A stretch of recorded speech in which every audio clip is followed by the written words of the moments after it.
دوستو جیسا کہ آپ جانتے ہیں کہ گیس کے بحران کے ساتھ ساتھ بنگلہ دیش میں سیاسی بحران بشمول وزیر اعظم شیخ حسینہ کے استعفے نے غیر یقینی صورتحال پیدا کر دی ہے جو کہ صنعت اور معیشت کو مزید دباؤ کا شکار کر رہی ہے۔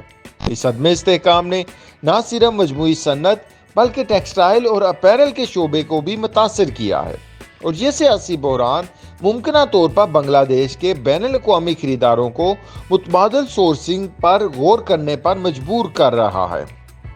دوستو یہ تبدیلی بنگلہ دیش کے ریڈی میڈ گارمنٹ سیکٹر کے لیے مارکیٹ شیئرز میں نمایاں نقصان کا باعث بن سکتی ہے۔ وہ ممالک جو بنگلہ دیش کے بڑے پارٹنرز ہیں، یا یوں کہہ لیں کہ بنگلہ دیش جن کو ریڈی میڈ گارمنٹس ایکسپورٹ کرتا ہے، ان میں امریکہ، برطانیہ، Germany, Canada, France, Spain, Italy, Belgium, Denmark اور آسٹریلیا شامل ہیں۔ دوستو ان میں سے بہت سے ممالک بنگلہ دیش کی ملبوسات کی صنعت میں خود بذات سرمایہ کار بھی ہیں۔ وہ ممالک جنہوں نے بنگلہ دیش کی ملبوسات کی صنعت میں بہت زیادہ سرمایہ کاری کی ہے، بنگلہ دیش کے حالیہ بحران کے بعد وہ اب دیگر ایشیائی ممالک جیسا کہ ویتنام، ہندوستان اور سری لنکا سے مصنوعات کے حصول پر سنجیدگی سے غور کر رہے ہیں۔ دوستو بنگلہ دیش کا ریڈی میڈ گارمنٹ سیکٹر ملک کی معیشت کا سنگ بنیاد رہا ہے۔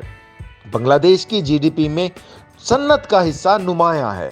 اندازوں کے مطابق یہ ملک کی کل جی ڈی پی کا تقریباً 18% ہے، اور آئی ایم ایف کے اعداد و شمار کے مطابق تقریباً 6% کی شرح سے یہ سیکٹر گروتھ کر رہا ہے۔ دوستو ریڈی میڈ گارمنٹ سیکٹر وہ انڈسٹری ہے جس نے ملک اور اس کی معیشت کی تعمیر نو میں اہم کردار ادا کیا ہے۔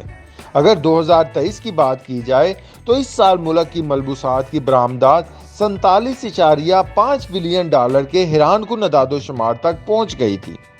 بنگلہ دیش میں 2,90,000 سے زائد رجسٹرڈ مینوفیکچرنگ یونٹس انڈسٹریز میں 42 لاکھ کارکنوں کو ملازمت دے رہے ہیں، جن میں ایک مضبوط شرح یعنی 41% خواتین کی ہے۔